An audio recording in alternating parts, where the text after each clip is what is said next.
I believe they hired her. I just asked the question, that's all I I asked. know it. You didn't vote yet, so you're good, right? Right. So Got things we going. have a motion to come out of executive session. Motion. I'll make the motion. Been moved, and how about a second? Jackie seconded. All in favor? Aye. Aye. Okay, it's 5:40. We're now in open. 4:40. 4:40. I mean, 4:40. that's what I said. Oh, I You thought said it- 5:40. I'm sorry, 4:40. We're now in open meeting. According to the agenda items here, when necessary, we have item number 2 that is done in executive session. For discussion of things. We're back here for right now. I'd like to have we have minutes from April 25th. I have a motion to accept the minutes. moved. from April. Second. Been moved and second. Any comments? A minor correction, Lori was on vacation the last time. I was on school trip. She's on a Oh, school okay. trip. I stand corrected. She was on a school trip and not at the meeting.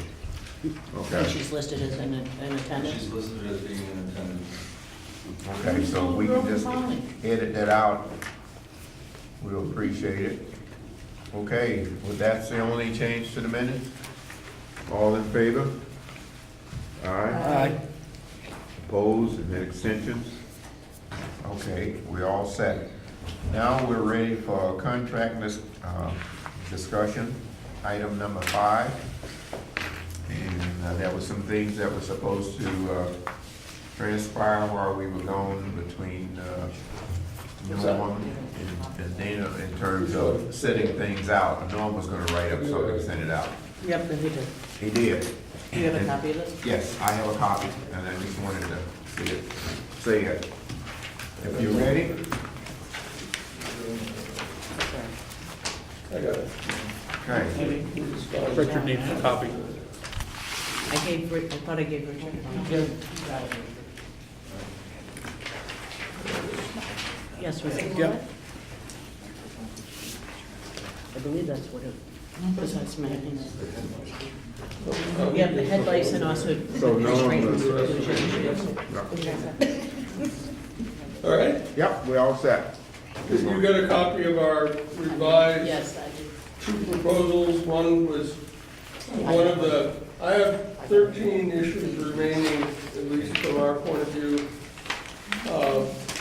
The document I sent out this morning was covered a revised proposal dealing with head lice infestation and a revised proposal to address the issue of employees being assaulted in the school by a student. Our proposal on the assault issue attempts to follow the procedures prescribed by the state after such restraint or seclusion of a student, but with the addition of it includes the staff member who was involved in that incident, so that the staff member will know what's going on. It's also so that the staff member can provide some input as to what the situation was and what happened during the restraint or seclusion, or in some cases, what might be termed an assault. The headlights proposal, we're just proposing that a couple things. One, that an employee who is out because they have gotten headlights from students would not lose sick leave, and that they would be reimbursed for the cost of treatment, for an actual cost of treatment, for up to $50 to either rid themselves or their living space from lice. Those are the two. They're really left over from the non-economic issues that we've been dealing with.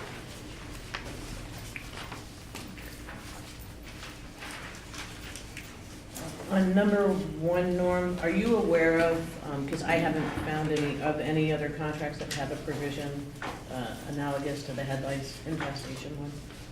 I'm not aware of any at this point.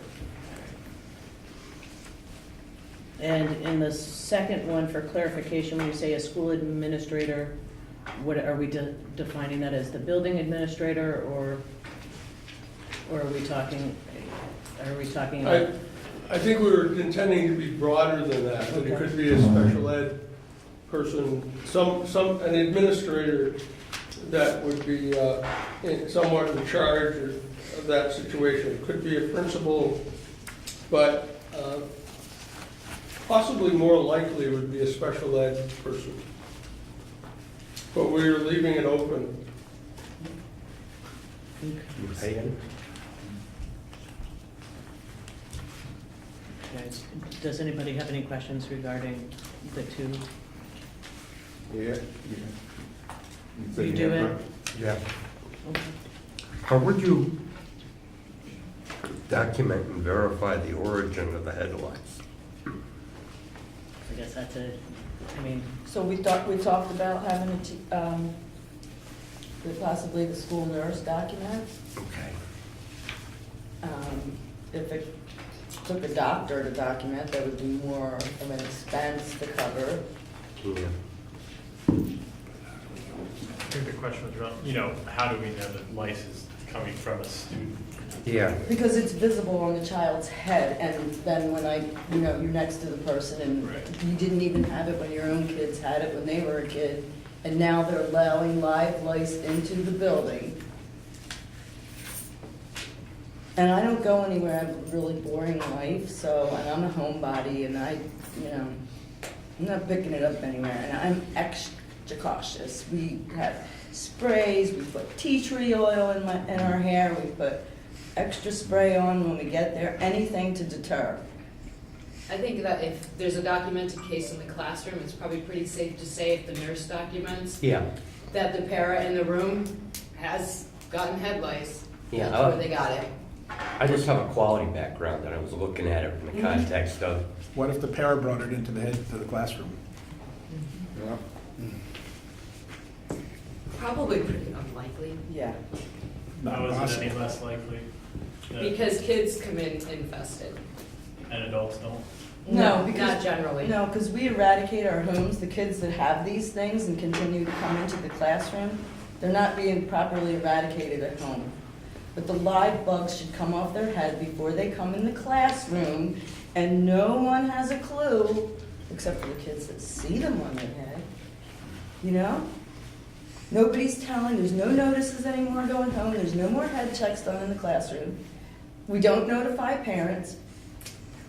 So, everybody that goes in is taking a risk, and they don't even know it till they wind up with it. And a lot of times, I know families that will have it, and they won't tell because they may be embarrassed, or they don't want someone to not play with their child or whatever. I mean, it's not always announced when it's happening.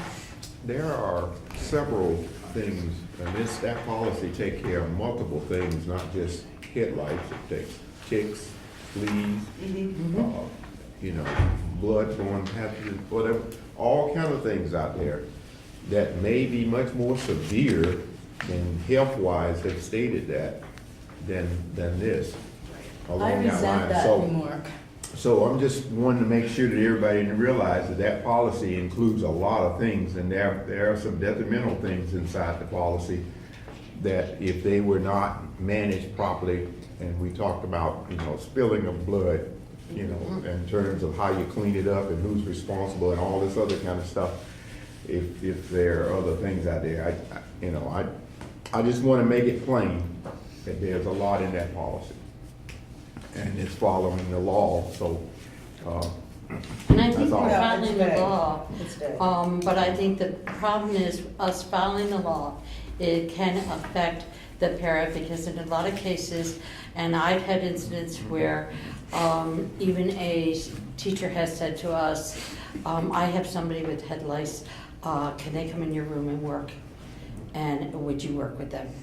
And that can happen a lot of times, that it is the support staff that ends up working with the child, because the teacher possibly also may take the preventative, so the other children in the classroom do not get them, and it gets to be a large infant Doesn't situation. happen in my school.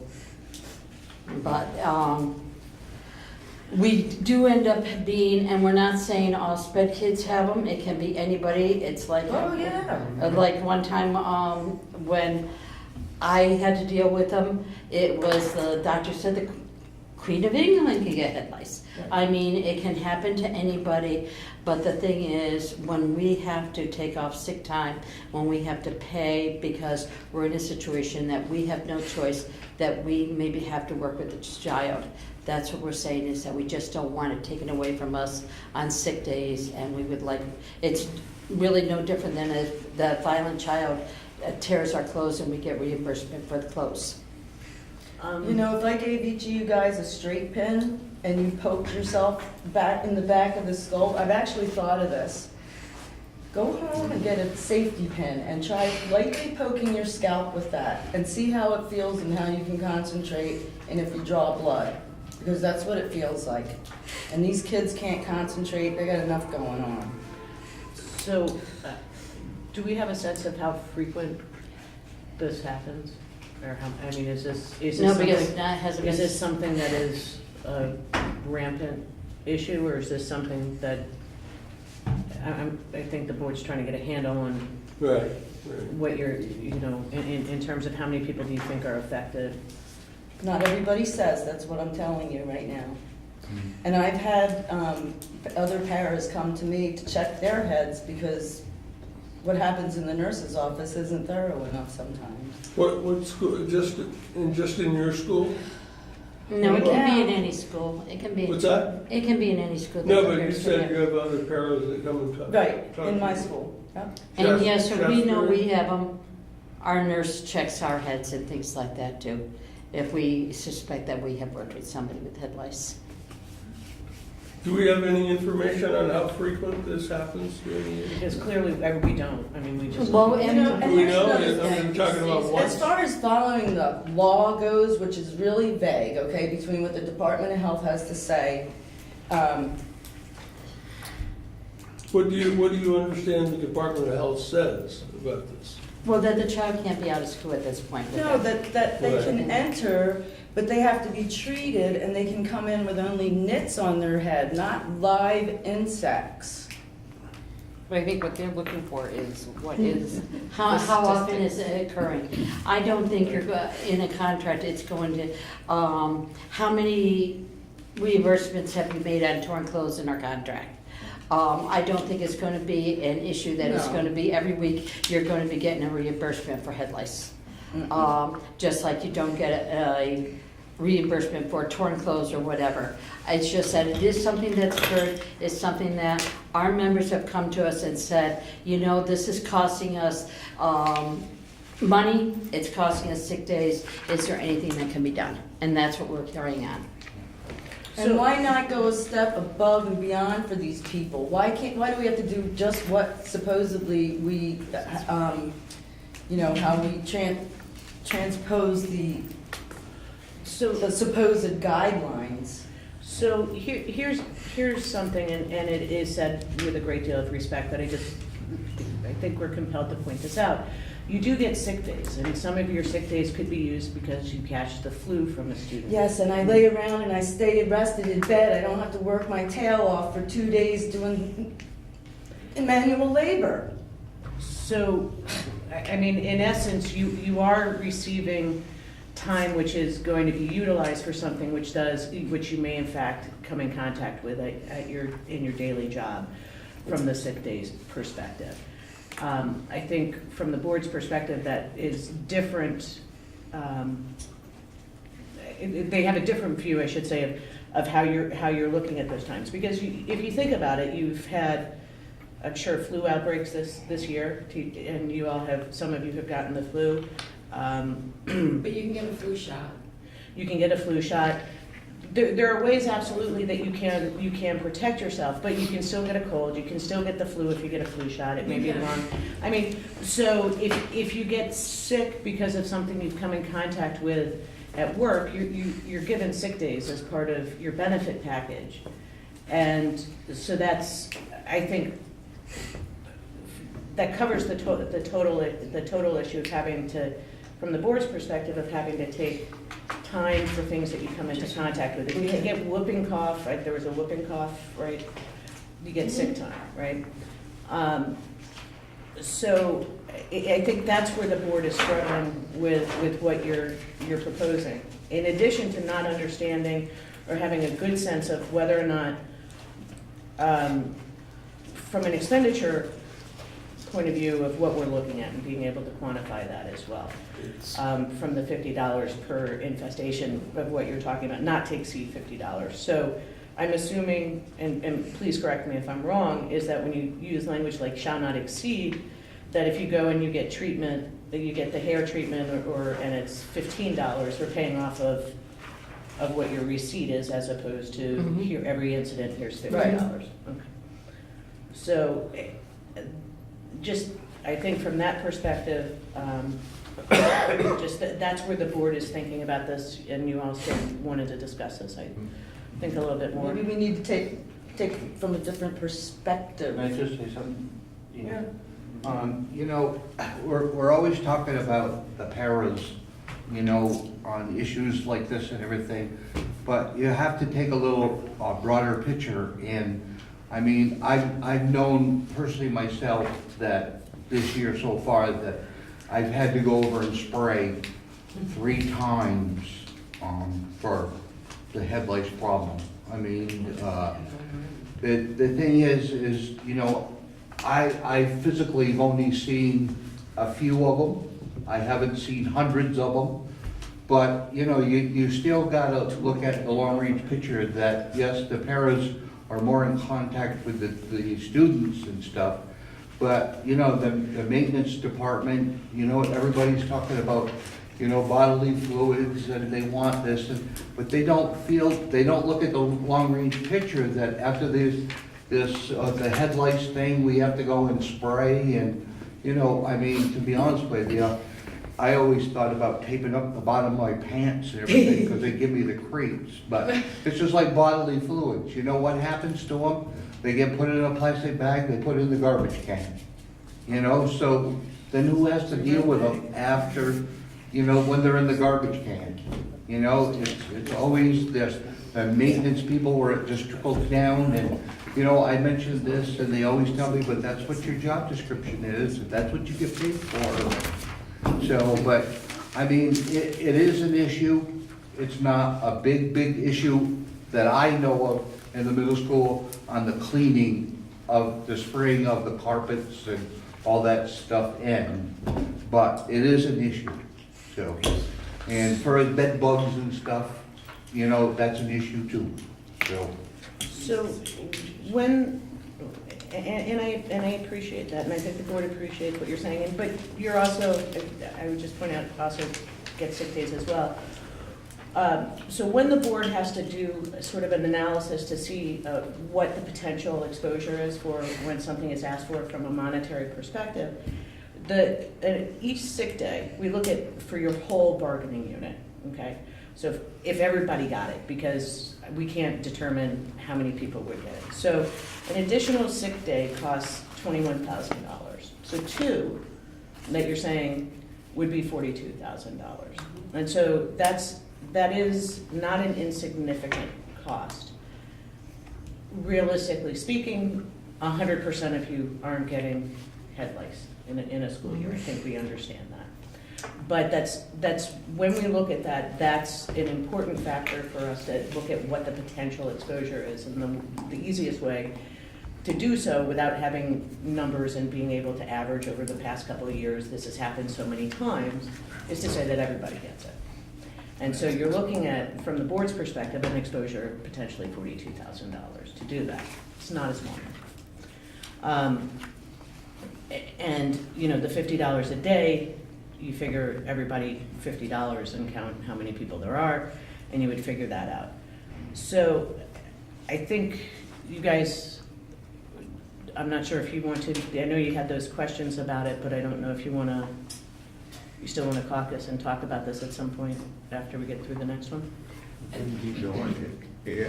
Could we resolve part of this by requiring the nurse to stock whatever is needed to eliminate head lice? That No, are- no, that because are- the chemical, and a lot of parents, you have a choice as to whether or not you want to put this strong chemical on your child's head. We're talking about for employees, though, Yeah. being able to Yeah. access it from the nurse. Probably be more expensive to do that, It might Then be, it it might would not be be, I'm to not sure. just- because now you have to have so much in stock. You're talking about the person that for a para, not for the. Or for the kid. power or the maintenance person who. Right. Yeah. You have to buy it in advance because you don't know when somebody's coming in. But I'd also like to say that I think a lot of the reason some people are freaking out about it is, one, just the issue alone, it's a pain in the neck and it's expensive to treat. But the other is that we do get 10 sick days. One is donated to sick bank if it drops below a certain level. And if we have to take 2 of those to treat ourselves for head lice, and then if we get the flu from little Johnny, and then we get bronchitis from little Janie, now our sick days are all gone, and we were told no pay days put you at high risk for getting fired. So, what are we supposed to do? We can't come to work if we have the flu. We can't come to work if we have bronchitis. We can't come to work if we have strep throat. But we tentatively get 9 sick days. If you get a good bout of the flu, or if you get the flu and you're asthmatic, or you get strep throat and you're diabetic or something, you're in a lot of trouble and you're out for more than a couple days. And then on top of it, you get head lice. But one way to resolve it is to not have live lice on the children's head. And another point that I made to my principal, and I'll make it quick, the last time it happened, and the poor girl's suffering, nicest child. If we were sitting outside and we were teaching, he was my teacher, I was a student, and I'm getting bit by black flies and mosquitoes, would you let them continue to bite me? Or would you have me cover my arms? Would you move me into the building? Because you can't see it, you don't care. That's the way that goes.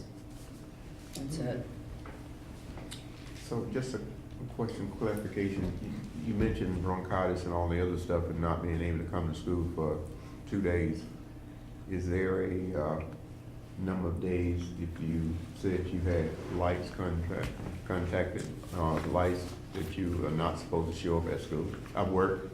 Well, you have to treat them, I'm just saying, is that a requirement now for that? There is no To not, requirement. to say you have to be out 2 days, 1 or 2 days? Think about it, if your coworker says, whoa, you got something in your hair, you got to get it treated, right? So you go to the store, you buy the stuff. Now you gotta find somebody to treat you. Good luck, you're an adult. You get that done, but now you have to treat your car, Your home. your home. So if you don't get home till 3, 4 o'clock, you pick the stuff up, now you're in your house at 5, now you're making phone calls at 6, 7 o'clock. You're too tired. You treat your hair, you treat your car, you do all your laundry, your bedding, your mattress, everything. Next thing you know, it's like almost 5 o'clock, time to get up. Now you gotta go back to work. So unless it's first thing in the morning, I mean, I see no reason why one of the 2 days couldn't count as if you left work that morning. Like you found out that morning, it was confirmed that morning by the nurse. That I think could potentially count as one of the days if it was like 10 o'clock, you know? If I could, But I think 3 o'clock, no. one other point I think I have is that we're talking about 10 days here. You can bank up to 120 days, and you don't have to use all those days every year. And we have, No. So there's This an is opportunity to true. build up a safety. Well, it's true, but it's also true at that, right now, we're at a point with the paras where a lot are transitioning out and new ones are coming in. So we have fewer people who actually have 120 days. We have more people that actually only have 10. Yeah, we have a lot of people who burn through every day, every year. Well, we only get Non-participant. $30 back if we retire after 15 years, so that's not much of an incentive to There's save a lot of places that them. wouldn't pay anything for sick days. So There is, there's but you also, wouldn't get head lice there either. and I don't know if we want to, Just saying. so there also is other ways of, when you have other illnesses, of getting time that gets Mhm. approved even, and so there is that issue as well. So I think that's something, with a clarification on that, that the board is gonna wanna caucus and talk about at some point, is that correct? Yep. In terms of your second article, the title of the article is somewhat problematic. And the terminology of the word assault, which has a distinct legal meaning, is somewhat problematic. It's actually problematic, I'll just say, for the board. Assault is an issue of an individual having the intent to harm. It's a pretty explosive, descriptive word. So the board would just put out in terms of, and they want to talk about this article as well, but just for something to consider, is that the use of that terminology is problematic for the board in describing that. I think there may be other ways that, if we can come to an agreement on an Article 8.6, that we could talk about what the conduct is. But assault is a criminal act. And the board is very conscious of the fact that what you're talking about predominantly here are not criminal acts being done by students, and that there is some power in the words that are being used. And I think the term assault, I would say, clearly has some power from how you're using it as well, and how seriously you'd like the board to consider what this is and how you feel those interactions are, and to what level physically and emotional those interactions with students are. But that is something that the board is also going to be considering when they take a look at this as well. So I just wanted to give you all a heads up on that. Do they have a suggestion? I What think we would they need to call it? sort of talk about that. I mean, I don't know if there's another way that you all think that you could come up with, Personal injury? Infliction of personal injury? Because that's what it is. I mean, it's a physical contact between a student and an adult that, What if they got spit upon, though, that's That's that's still, I mean, that's a physical, I would say That's a still physical. So, it's just that it is a very, as I said, inflammatory term from the board's perspective, because you are talking about something which is criminal in nature. So, I don't know if you all want If we to talk about that, or we if you could want come up with a, if you want to move forward and talk about a couple others, and we can, or a couple other That way we issues. caucus on a bunch of them. We can move forward. Right, and You want caucus to on move some forward, other or you want things. to stop now? I think we Let's can, move forward. I think we can move forward, and we forward. can, Ed, you got? Yeah. I've got about 15 minutes, right, before we get kicked out of here anyhow. Yeah. 5:30. In terms of, we were gonna talk about, I don't know if you're prepared to talk about health insurance, or a little bit. a little bit, Yeah. okay. Do we have enough copies of this? Yes. What you need, what it? Of this? I'm assuming we're all fine with it. Yeah. The board is modifying what its proposal has been for health insurance, and it's gonna take, I think, a while perhaps for me to explain it, if you wanna roll into it, or if you're not prepared to do it now, I guess I need to have some sense. No, we've been talking about it. We don't have a firm proposal. We have some concepts that we would certainly want to share. And part of it comes from the fact that the group we're representing here certainly comes from a different income level than the teachers. And we're concerned primarily or specifically about having a health insurance plan that has deductibles to the extent either ration coverage for the employees or cause some employees to actually not seek health coverage because of the out-of-pocket costs that it might involve. So in looking at the way most of these discussions have gone with most of the state dealing with what the gold CDHP plan, the high deductible plan, we're favoring the idea of asking the district to pay the out-of-pocket cost, the deductible and out-of-pocket cost, and the employees to share in the cost by contributing to premium costs. And we know that I think the general trend in that fashion is having a health reimbursement account that could cover that out-of-pocket cost, where any money that's unspent would stay with the school board. But just in the practical terms, with lower income people, under the gold CDHP plan, if we don't do something, they're facing a $3,600 deductible every January that for most people in our bargaining unit would probably, except in dire emergencies, would mean that they weren't going to seek medical care. We know that people that work in the school system should take care of themselves because, exactly the same issue as we have with head lice. If we have employees coming to school sick, then we have students and other employees that are also getting sick. So that's just a concept. We know, we're aware of what the board and the employees have paid for health insurance in the past. I'm fairly confident we can move in a direction where that will be the best approach for this group of employees, and we can still end up with both parties paying less money in the future than they are now. That said,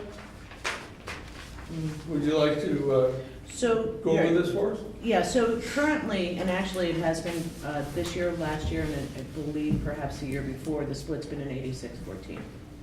So there's been some stability, because I know how you all like percentages. There's been some stability on keeping what the split has been between the board and the employees. For 2017, your annual premium, and it's showing on the right-hand side, is the dual option and the zero comp. No one within your bargaining unit is taking the zero comp, as far as I'm aware of. And so the breakdown for this year has been $7,764.87 that the board's been paying. And the employee has paid $1,264.05. Employee out of pocket, that's what OOP averages, is $400, and that's figured out actually by your insurance carrier uses that number. So I didn't make up that number in any way, shape, or form. So the total, and this is an annualized number. Okay, so the total board cost has been $7,764.87, and the total employee cost is the $1,664.05. And the $1,664.05 assumes your 14% and the out-of-pocket that you're responsible for right now under your health insurance. Norm is right that the majority of contracts all of the contracts are being negotiated now, but the majority of contracts that have moved towards resolution on this issue circle around the gold CDHP. And the gold CDHP would not start until January 1st of 2018. What the board is proposing, because currently you're under health insurance, right? And your fiscal year goes until June 30th of 2017, which is what we're in. And then it starts again July 1st. What the board is proposing is July 1st to December 31st of 2017, that the same 86-14 split happens. You're under still the dual option if that's what you're enrolled in now, so that you understand. So it's a status quo for the first 6 months, because there is no change in what the health insurance plans are that are going to be offered to you until January 1st of 2018. And so then in 2018, January 1st of 2018, and we're looking at an annualized, but what we're talking about, so and not to confuse everyone, is a 6-month period from January 1st to June 30th, 2018, and what will be done for that. And so the annual premium for the Gold CDHP, which gives the option, and I understand Norm has talked about the HRA, but it also gives the option of an employee can have a health savings account, which is different than an HRA, and I can explain that as well. What the board is proposing is that they would be paying of the annual $6,279.48. The board will pay $5,400.35. That the support personnel would be paying $879.13. There is that out-of-pocket maximum because it is a plan that it is going to be different than, I think you all have co-pays basically right now, how your plan is structured. And it's an out-of-pocket maximum of $2,500. Of that, and we worked off of sort of queuing off of at least what we've heard from the teachers, and if it's different here, Norm, by all means, please let us know, but there seemed to be a preference for an HRA over having an HSA, where we would like the opportunity to talk about an HSA with all of you, because there are some benefits to that, but this is making an assumption of an HRA, that the support, the member of the bargaining unit would put the first $250 in. The board would then take 75% of the remaining out-of-pocket maximum, which is $1,875 that they would be covering.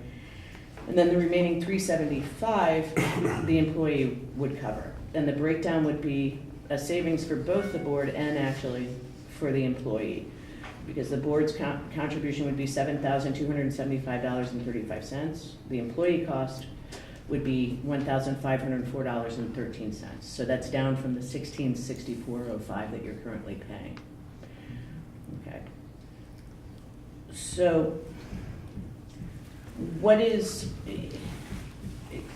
so the Gold CDHP clearly, in terms of how it's being structured, and how we're saying to structure it out, it would be a savings for both sides. What I would like to point out to you is that Blue Cross and Blue Shield, we got a usage, they call it a usage, gentlemen, Ed, or Utilization. a utilization, which is that 50% of your bargaining unit would not reach that remaining $375. Okay. So it's a 50-50 shot. I mean, and being very, very transparent about this is that 50% of you would reach that $375 and 50% of you would not. And so if you're an employee who doesn't reach that, you have that additional, there's that cost that it's not going to be costing you. So it would be about it would be less than $1,200 that we're talking about out of pocket for the employee, between premium and the out-of-pocket costs. And I'm giving you a rough estimate, but it's the 1504.13 minus the 375 would be for 50% of you. So that's actually a significant, it's an over $400 savings a year out of pocket, out of your wages, out of your net income coming back to you. In terms of the difference between an HRA and an HSA, quite frankly, as Norm has probably explained to you, an HRA is funded at the onset. An HSA has a health savings account, has the benefit of the employee owns it. The employee is immediately vested in whatever money is in it. It is money that is added to it over time. If you're an employee who is younger than me a little bit, then it's an issue of you're going to be building up your HSA, and it can be used at any point in your time for what your medical out-of-pocket costs are. So even when you retire, it's something you can access for your medical out-of-pocket costs. It has to be used for medical out-of-pocket. You can't use it to fund a mental health trip to Hawaii. You do. It would be great, right? It would be awesome. It would be awesome if you could do it. That's not an approved IRS expense, right? So, I mean, it's something, it also covers if you also have additional dental care past what, you can pay off dental bills as well with it. It has, as I said, the benefit of that it's owned by the employee. An HRA is funded, if it's not used within that year, the money goes away. So, quite honestly, I understand, and I've seen it, I'm not sure I understand the push for the HRA from the statewide NEA, but overall, but I understand that that has been the push, has been for an HRA, and I think the board understands that as well. But it's something that we think that you all should also consider whether or not an HSA is something that is workable or is an attractive option for you. If we go the HRA route that we're talking about, that we're showing here, there would not be the funded HSA from the employer. We would be funding just the HRA. I want to make that clear. So there is that issue. I don't know if you guys have questions about this. I don't know if I ran through it too fast for you, because I know it is very complicated and it's very difficult. What I would say this in all transparency, and I don't think you're going to be shocked about this, which is that from the district's point of view is we do have, it's a discrete amount of funds to talk about. We really, and whether it is to health insurance costs or it is to wages, is something that I think we need to have a conversation about where you think your priorities are, that you would rather have it be. We understand that there is a difference economically and financially between your bargaining unit and the teacher's bargaining unit.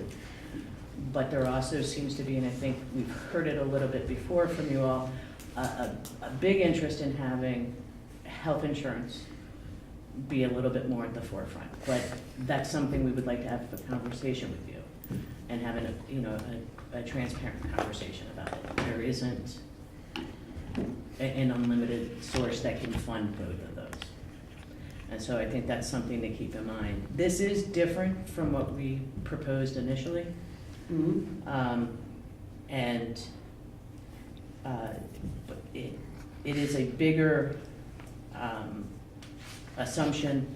It's maintaining the assumption financially that the board had been maintaining, as opposed to trying to shift a great deal more of the premium cost to your members. And so that's something that we give to you guys for your consideration, and we'd like to have a conversation about it when you are prepared to have it. If there are any questions, please let me know. And between Ed, Nick, and I, we can answer them. Questions? Does it make sense? We've also laid out for the platinum. So if you're an individual who does want to take the platinum plan or take the gold plan, and if you notice, both of those don't come with the option, correct? Both of those are not coming with the option of an HRA, correct? Right, they cannot, An they HSA. can't have an HSA, they can't have an HRA. They all have an HRA. So they don't have an HSA, I'm sorry. They're all HRA compatible. Right, not HSA.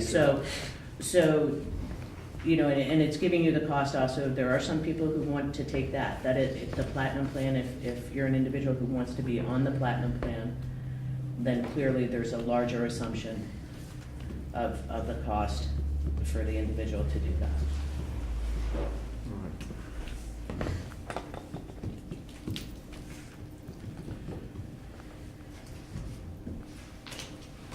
So you arrive at the board, or the board and the employee cost of each plan by just applying 86% and 14% to each plan, right? Correct. Right. And then the out-of-pocket expense, And then it bifurcated. varies because of the different deductibles, right? Correct. Right. And so, but across the board, it's asking that the employee is putting in the first 10%. And then the percentages vary for the board percentage, and the board is, under the gold CDHP, is talking about putting 75% into that. Right. And then, so the remaining part, which would come out of the ESP, then obviously jumps up percentage-wise for the other plans. Percentage-wise, the employee would be on the platinum or the gold plan, absorbing a higher percentage of the out-of-pocket maximum.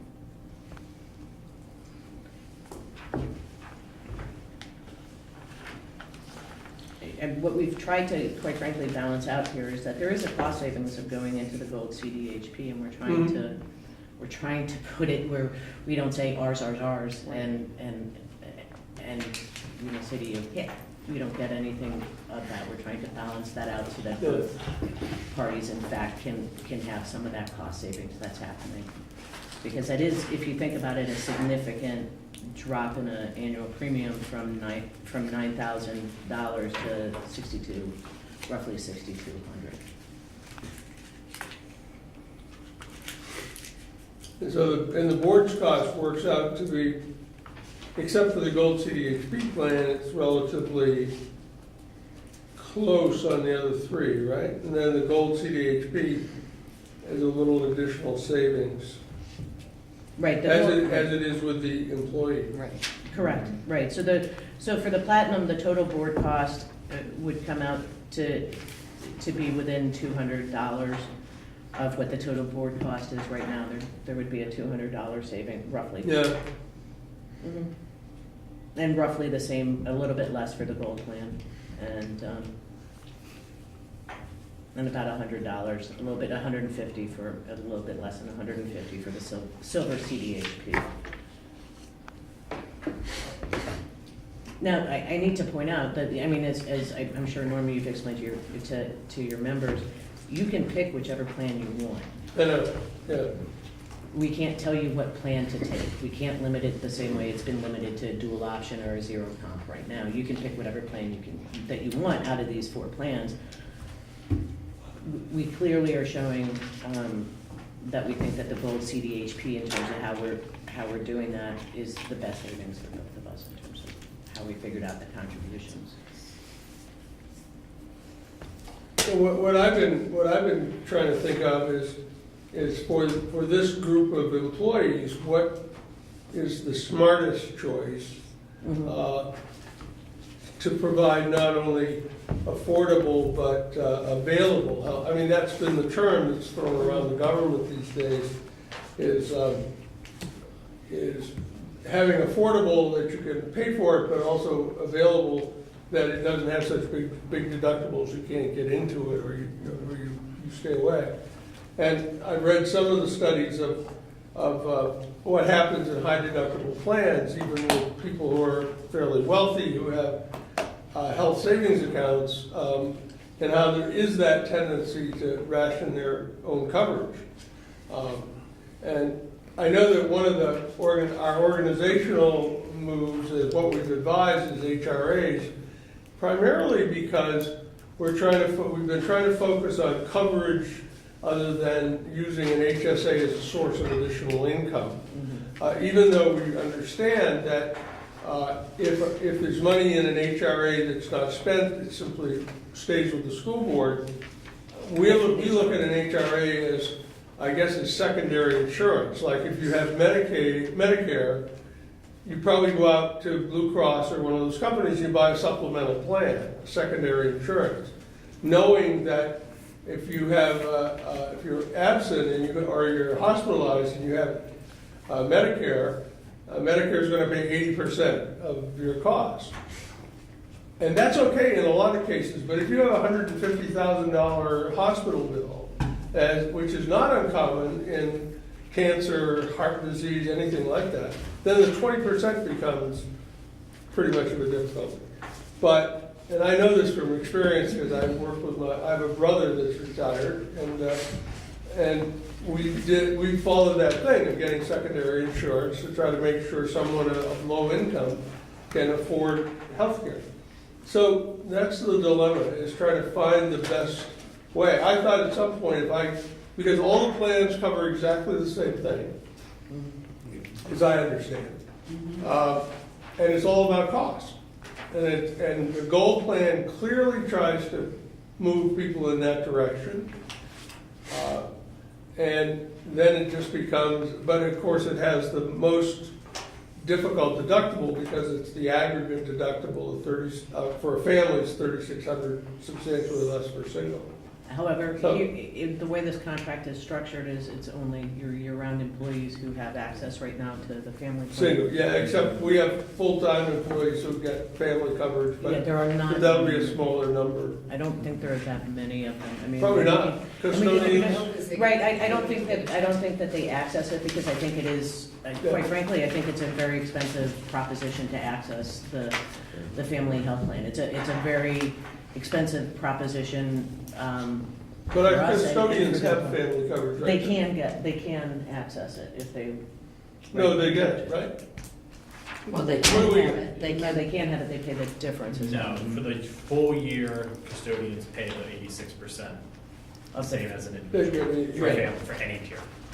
So I'm sorry, so they pay the 14%. They Yeah, pay so the full 14%, but their year cost employees is, paid as it's- any tier. right, Paid But as but percent. that is a small amount of our employees. it is, Right. right. I agree. Less than And that's why you're seeing where it says subscriber only, because we're not talking about modifying that part. Right. We're talking about keeping it the same way. Yeah, although I guess one of the hopes I had was with looking at the way VHI had shifted the cost was that it might make it possible for some of our employees to at least access the family or the parent-child plan. Mhm. Because I suspect we have a number of employees who are single parents. Maybe their children are on Dr. Dinosaur, which I guess is the other option. But anyway, it's this is very helpful to get us started on it.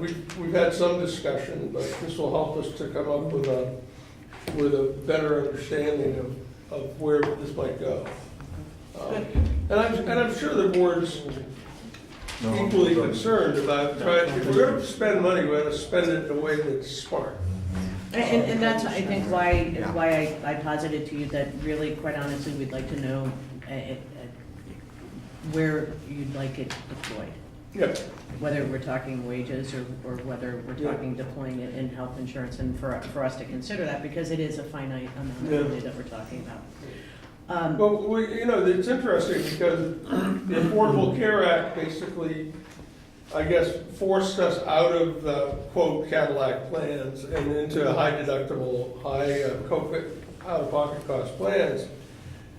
And then our governor comes in and says, I want the $26 million. My guess is it's our $26 million. Because I know a couple of things. Health care didn't get cheaper between last year and this year. The insurance changed, but the health care didn't get cheaper. So but I'm looking at that as a cost shift. So I'm looking at, can that be of value to us to get better coverage for people? I don't know, hope so.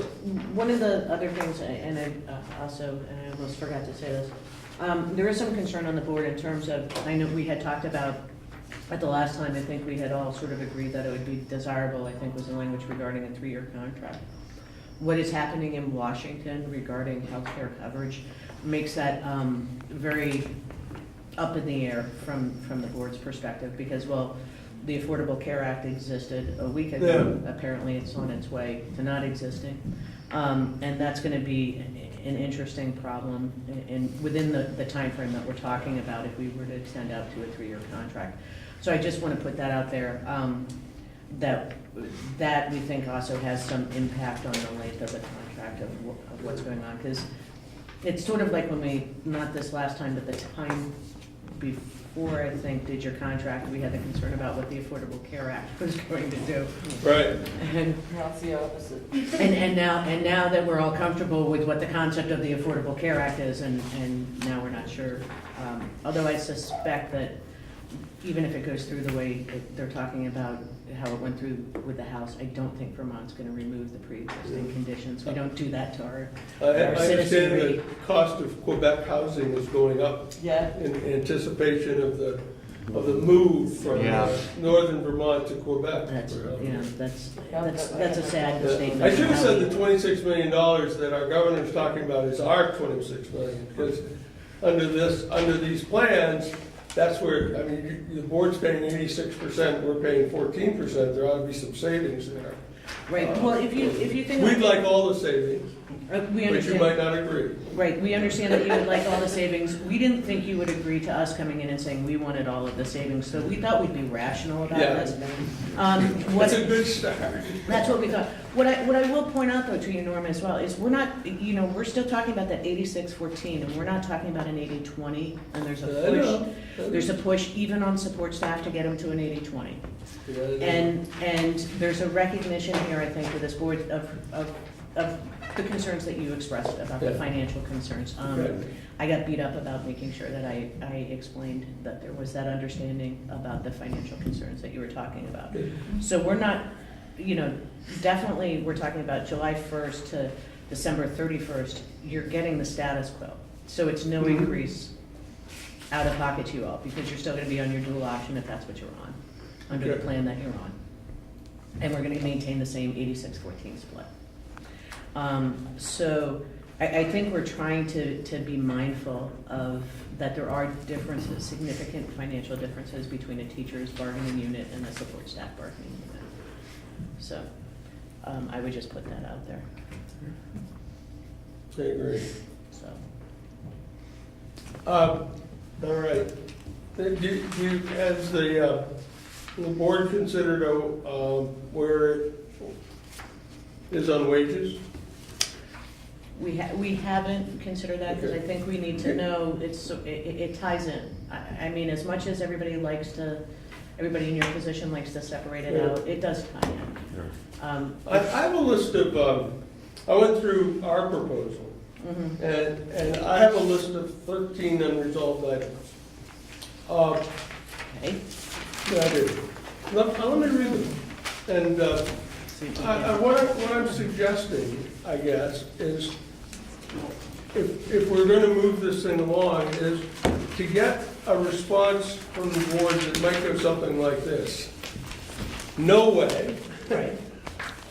maybe, or we'd love it. Those three options, Yes. which are sometimes yes, no, and maybe.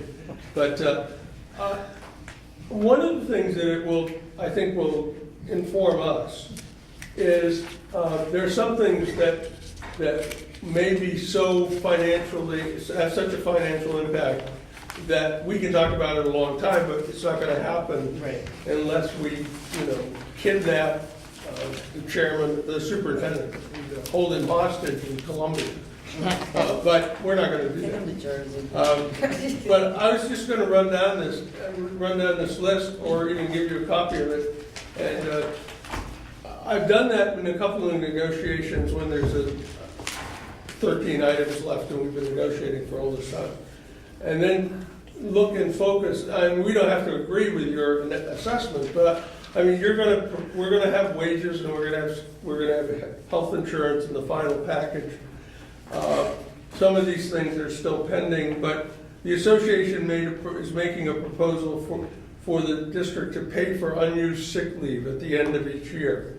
And it would work something like, if an employee had 120 accumulated sick leave days, they would earn 10 at the beginning of that year with full accumulation. And we're proposing that if at the end of the year, any of those days remain, the board would pay for them. The theory being that the employee would not be as likely to simply use the day, which the employees that I represent would never do, but other people might. And this would provide a payment for that, which would keep employees in school and working. The next item we propose is the addition of brother and sister-in-laws, nieces and nephews to the bereavement leave language. It isn't currently there.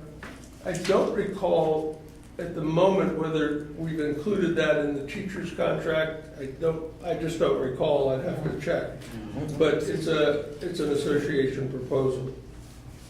We proposed the addition of single dental insurance coverage and long-term disability coverage. Obviously, two different things, but we know that both those coverage are available to the teachers in the district. Neither are available for the support staff.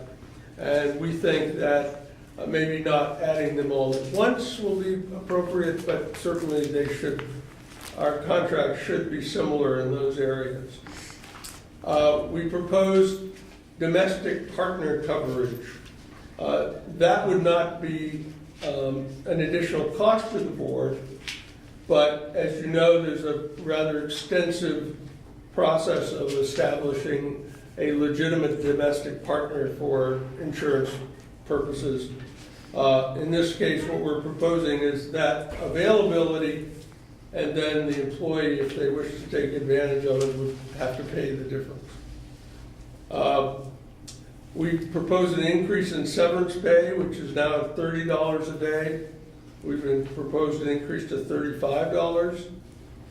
We are still in dispute over overtime hours, which only, I think, impacts paraeducators, and where the language for years has been that if you work more than your scheduled hours, you get overtime. As you know, the board's position is overtime over 40 hours, which of course we know is the statutory requirement. Another item that would seem to have little economic impact is we have a provision in the contract where if an employee takes or substitutes in a position in a higher paid job, or a job that pays a higher pay rate, they wait 7 days in order to be compensated. We're suggesting that they should be compensated when they work in that different job as a temporary main. And then the last two, we have health insurance and wages. I just, to help us move this along, I'm wondering whether the district might give us some impression of those items. I mean, there's some there that would seem, because they have little economic impact, ought to be open for discussion. We know that there's substantial cost to a couple of them, but in the long term, I think the group believes that they should be in the contract, but realistically, you can't make all those changes at one time. But we'd like to, I think, move things along as quickly as we can, and that might be helpful, as to just get a clear idea of what the board's thinking. And we'd be glad to do the same for I know that one of the board issues was whether or not the paraeducators could all be employed under the supervisory union. We don't have any objection to that. We think that when it happened for most of the group previously, that all that happened was, I don't even know if it was this formal, but what we would suggest is if the board wants that to happen, they simply go through a process of giving each of those employees a layoff notice and a contract with the supervisory union. Springfield did that some years ago, did it in the same envelope, and nobody got freaked out by it. But that caused the change of employer in a very reasonable fashion without any difficulty. But we don't disagree with that. I looked at the recognition clause, but the recognition clause is basically all of the districts. It depends on who you work for. But that was one of the things. Okay. And of course, we'll study the health insurance plan and try to come up with a health insurance that will start us on a discussion and may get that resolved. Because that's economic, but it's also difficult because it's just got so many factors in it.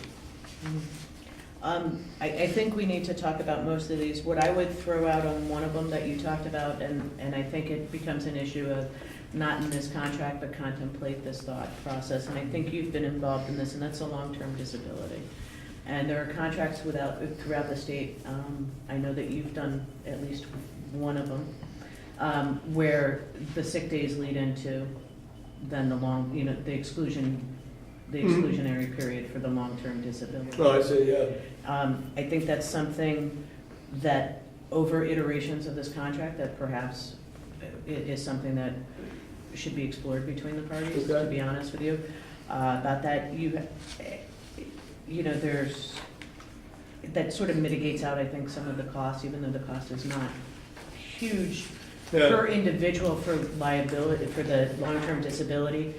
It's just we have a lot of those individuals here, as opposed to in a lot of supervisory unions, you're not talking about 180 people Right. in a support, in a support bargaining unit. You have a lot of members that talks about, so you take it and it multiplies. So that's just something I would throw out there for you.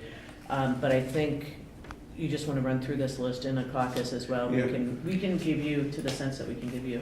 We're gonna have to. We're gonna have to move out of here. You know, whatever, we got 5 minutes before I see people in the hall, I think. Yeah. So are we holding them up? Should we move now? Should we move? Are we moving or If are we we? move, we're taking are the we pizza gonna- because we're not sharing them. Are we adjoining? Right, so that's- Wow. Adjoining, We have another the word place would to be be. adjourning, not adjoining.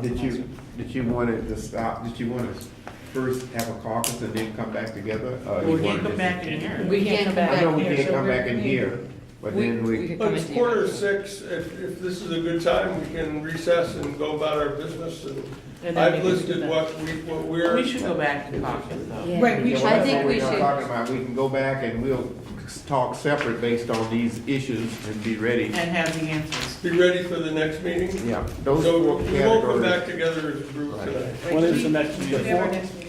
20, I think on on the the 23rd. 23rd. The 23rd. four categories that you wanted, comments and how you wanted the languages to be in response to the questions.